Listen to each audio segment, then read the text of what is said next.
हवन कुंड की अग्नि में जब प्राणों का बलिदान हुआ। साहब, एक पीड़ा जो हम लोगों की है, यहाँ पर समाज के कुछ लोग यदि बैठे हैं, उपस्थित है, उन लोगों के लिए और आप सभी बड़वानी वालों के लिए पंक्तियां निवेदित करता हूँ कि हवन कुंड की अग्नि में जब प्राणों का बलिदान हुआ, माता के अंगों से शक्ति पीठों का निर्माण हुआ।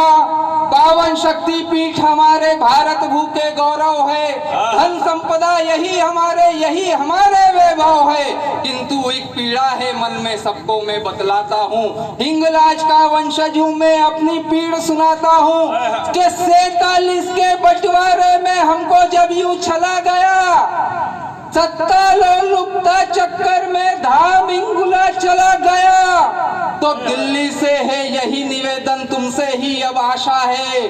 पूरी चौसर बिछी हुई है, हाथ तुम्हारे पासा है, तो बलूचिस्तानी धरती फिर से भारत भू में मिलवा दो। अखंड भारत गौरव फिर से भारत भू को दिलवा दो। हिंगलाज माता के मंदिर जाने का फिर मौका दो। काश्मीर सा निर्णय लेकर विश्व पटल को, अच्छा है, काश्मीर सा निर्णय लेकर विश्व पटल को चौंका दो।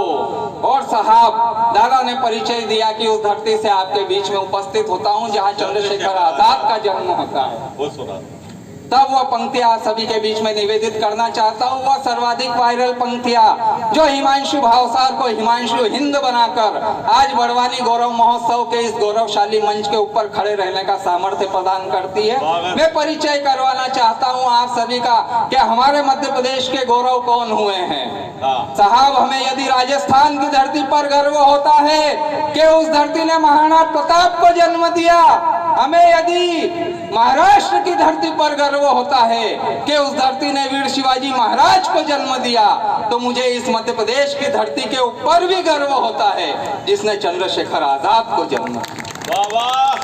तब पंक्तियां आप सभी के बीच में पढ़ता हूँ कि काल था विकराल था वो भाभरा का लाल था। कौन? चंद्रशेखर आजाद, हमारे क्षेत्र के गौरव। काल था विकराल था वो भाभरा का लाल था, वो फिरंगी सल्तनत सम्मुख बना एक ढाल था तिवारी कुल जन्म भारती की शान था, ताव देता मूछ पर वो इंकलाबी तान था। रक्त से होली बताओ क्या कोई भी खेलता, वो अदालत में तड़ातड़ चाबुकों को झेलता। जब पिता का नाम पूछा तो कहा स्वाधीनता, जेल खाना घर बताकर दंड को उसने सहा। नाम पूछा तो कहा मैं हिंद की आवाज हूँ, नाम मेरा जान लो तुम, मैं स्वयं आजाद हूं। नाम मेरा जान लो तुम। अभी भी कुछ हमारे मित्र लोगों के हाथ बंधे हुए हैं, धीरे धीरे पूरा प्रयास करता हूँ। पीछे जो टीम बैठी हुई है साहब, देश भर में और विदेशों में भी कहीं ना कहीं काव्य पाठ के लिए जाते हैं। आज यदि ये हमारे क्षेत्र में आए, हमारे घर में आए हैं, तो ये हम लोगों का भी दायित्व बनता है कि हम उन लोगों का सम्मान किस प्रकार से करते हैं। ये लोग भी आश्वस्त हो जाए कि यदि बड़वानी गौरव महोत्सव में आए हैं तो कविता पर भी उतनी ही तालियां मिलेगी जितने पूरे देश भर में हम लोगों को कविता पर प्यार मिलता है। तो एक बार जरा जोरदार तालियां बजाकर इन लोगों को आश्वस्त कीजिए कि कविता सुनने की मानसिकता में हम लोग आ गए हैं। स्वागत है भाई। जब देश में 75 वर्ष हो गए साहब आजाद हुए, 75 वर्षों में इस देश ने कितने ही प्रधानमंत्री देखे। मैं ये तो नहीं कहता कि वर्तमान प्रधानमंत्री ही बहुत अच्छा कार्य कर रहे हैं और इनके पहले के प्रधानमंत्रियों ने कुछ नहीं किया। हर प्रधानमंत्री ने अपने अपने स्तर पर बहुत अच्छा कार्य करके इस देश को आगे बढ़ाने में अपना योगदान दिया है। परंतु पिछले 9 वर्षों में जो परिवर्तन इस देश ने देखा है, तब 4 पंक्तियां आप सभी के बीच में रखता हूं कि ड्रैगन के जबड़े भी देखो अब तो तोड़े जाते हैं। क्या परिवर्तन इस देश ने देखा कि ड्रैगन के जबड़े भी देखो अब तो तोड़े जाते हैं। आतंकवाद के सारे अड्डे चुन चुन फोड़े जाते हैं। सारी दुनिया जान चुकी है बदल गया मेरा भारत। श्वेत कबूतर त्याग यहाँ पर चीते छोड़े जाते। श्वेत कबूतर त्याग यहाँ पर चीते छोड़े जाते हैं। फिर भी कुछ लोगों को साहब इस देश में रहने से डर लगता है। जिंदाबाद। उन लोगों को यदि डर लगता है तो उनके डर का निवारण क्या है, 4 पंक्तियां और आप सभी के बीच में रखता हूं कि मिलेगा प्रेम ही जीवन यहाँ दूभर नहीं होगा। मिलेगा प्रेम ही जीवन यहाँ दूभर नहीं होगा। सदा निर्भय रहोगे और कोई डर नहीं होगा। कभी दिल से कहो तुम भी है वंदे मातरम भारत, तो बदनामी का कोई दाग भी सर पर नहीं होगा। तो बदनामी का कोई दाग भी सर पर नहीं होगा। फिर भी यदि कुछ लोगों को डर लगता है, दादा ने बात करी कि 25 करोड़ में से कुछ 25,000 लोग इस देश का सांप्रदायिक सौहार्द बिगाड़ने की जब कोशिश करते हैं, तब उन लोगों का डरना भी बहुत जरूरी है। साहब 4 पंक्तियां और आप सभी के बीच रखता हूं कि आतंकवाद का सही निवारण करना बहुत जरूरी है। उत्तर प्रदेश में जो घटनाक्रम हो रहे हैं, तब मैं 4 पंक्तियां रखता हूं कि आतंकवाद का सही निवारण करना बहुत जरूरी है। गाली दे तो फिर एक चाटा धरना बहुत जरूरी है। हुई मरम्मत तो कहते कि हमको तो डर लगता है, भारत के गद्दारों को फिर डरना बहुत जरूरी है।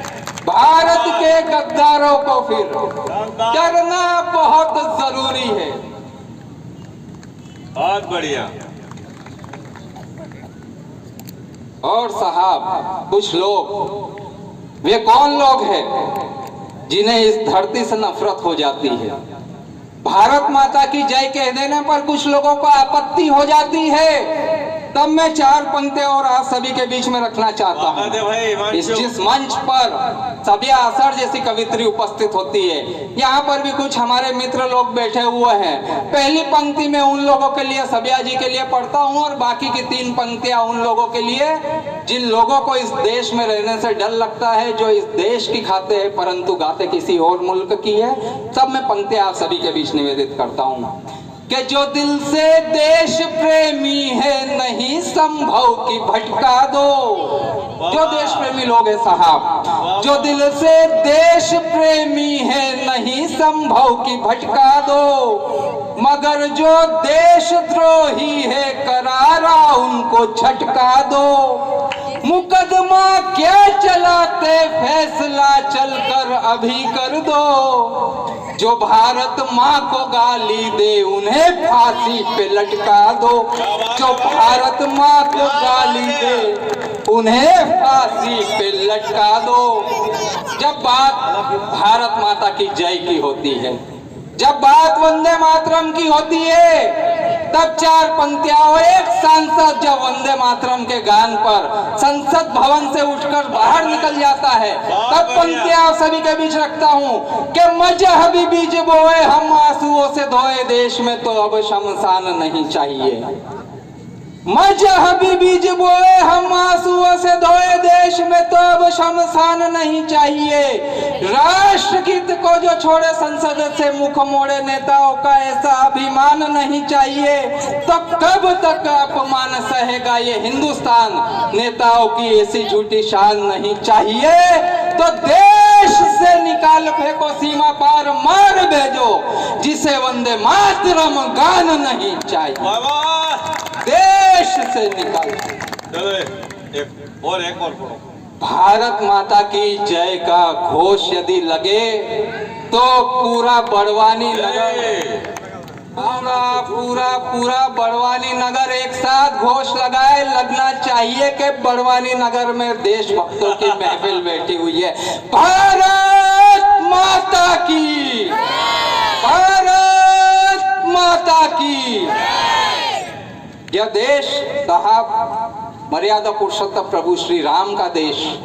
इस देश में 492 वर्ष का संघर्ष करने के बाद में जब रामलला के मंदिर के निर्माण की बात होती है, तब भी कुछ लोगों को आपत्ति होती है। जब हम प्रभु श्री राम का जय घोष लगा देते हैं, कुछ लोग हमें सांप्रदायिक घोषित कर देते हैं। तब मैं पंक्ति आप सभी के बीच में रखना चाहता हूं कि सत्य सनातन धर्म के लोगों ने दूसरे धर्मों का कितना सम्मान किया है। हमने राम लला से पहले अल्लाह का सम्मान किया।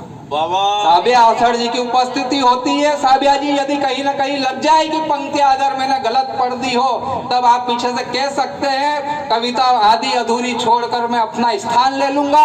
परंतु यदि बात सही हो गई हो तब आप सभी का समर्थन मिले कि हमने राम लला से पहले अल्लाह का सम्मान किया, हमने पीर मजारों पर भी आगे आकर दान दिया, हमने रोजे इफ्तारी की सेवइयों को खाया है, अरे हमने आगे बढ़कर सबको अपने गले लगाया। बाबा हमने आगे बढ़कर सबको अपने गले लगाया है। पर अब मैं ललकार रहा हूँ भारत के जय चंदों को, सोने की चिड़िया को, लुटते वोटों के भिखमंगों को। मेरा एक सवाल तुम्हारे 100 जवाब पर भारी है। आंख मिलाकर कह ना पाओ तो तुम पर धिक्कारी है कि मरते मरते राम कहा तो राष्ट्रपिता कहलाते हैं, और जय श्री राम कहा हमने तो सांप्रदायिक हो जाते। बाबा क्या बात है। जय श्री राम कहा हमने तो सांप्रदायिक हो जाते हैं। देखना चाहते बड़वानी नगर में कितने राम भक्त बैठे हुए हैं। जय जय श्री राम। राम जन्मभूमि उत्तर प्रदेश की उस धरती का साहब मैं इसलिए भी सम्मान करता हूँ क्योंकि उस धरती पर हमारे आराध्य मर्यादा पुरुषोत्तम प्रभु श्री राम का जन्म होता है। तब मैं 4 पंक्तियां उस उत्तर प्रदेश के लिए भी पढ़ना चाहता हूँ कि एक नया इतिहास रचा है, गीत नया एक गाया है। एक नया इतिहास रचा है, गीत नया एक गाया है। गोरखपुर से सूरज निकला, भारत भर में छाया है। तो प्रश्न उठाते राम लला पर कान खोलकर तुम सुन लो, उत्तर ने उत्तर बतलाकर राम राज्य को पाया। बहुत बढ़िया। उत्तर ने उत्तर बतलाकर राम राज्य को पाया है। साहब राम राज्य तो इस देश में आएगा नहीं आएगा यह पता नहीं है, परंतु यदि राम मंदिर की बात हो गई हो तब मैं 4 पंक्तियां और आप सभी के बीच में रखना चाहता हूं कि अब हम लोगों की दोहरी जवाबदारी हो जाती है। अपने काव्य पाठ के अंतिम दौर में हूं। 4 पंक्तियां आप सभी के बीच में रखता हूं कि 1.25 अरब की आस्था का सपना हम साकार करें। क्या आवश्यकता है भाई साहब अब हम लोगों को कि 1.25 अरब की आस्था का सपना हम साकार करें, मर्यादा पुरुषोत्तम जैसा सबसे सद्व्यवहार करे। न्यायालय ने बोल दिया है मंदिर तो बन जाएगा, राम राज्य कैसे आएगा इस पर तनिक विचार। राम राज्य कैसे आएगा इस पर तनिक विचार करे। और अंतिम कविता आप सभी के बीच में रखना चाहता हूं कि किसी के कह देने से इस देश में राम राज्य नहीं आ सकता है साहब। या हम लोगों को, आप लोगों को, सभी को मिलकर प्रयत्न करना होगा। जब हम लोग प्रयत्न करेंगे, इस देश की दशा और दिशा सुधारने का प्रयास करेंगे, तब इस देश में राम राज्य की परिकल्पना संभव है। पंक्तियां आप सभी के बीच रखता हूं कि काश की जनता भूखी प्यासी और नहीं रहने पाए। बड़वानी, झाबुआ, अलीराजपुर यह वो जिले होते हैं जो अत्यंत पिछड़ा वर्ग में आते हैं कि काश की जनता भूखी प्यासी और नहीं रहने पाए, सत्ता भी लोभी की दासी और नहीं रहने पाए। काश किसानों के मुरझाए चेहरे फिर से खिल जाए, काश गरीबों के नंगों के कपड़े फिर से सिल जाए। काश गरीबों के नंगों के कपड़े फिर से सिल जाए। तो काश पेट में कोई भी बेटी अब मरने ना पाए, दहेज की खातिर कोई भी बेटी अब जलने ना पाए, जात पात मजहब के झगड़े और नहीं होने पाए। काश कराची की छाती पर अमर तिरंगा लहराए, काश कराची की छाती पर अमर तिरंगा लहराए। तो जिस दिन भारत भूखा जन जन वंदे मातरम गाएगा और अखंड भारत का गौरव पुनः प्राप्त हो जाएगा, जिस दिन विश्व पटल पर अपना भगवा ध्वज लहराएगा, सच कहता हूँ उस दिन निश्चित राम राज्य आ जाएगा। बहुत बहुत बधाई।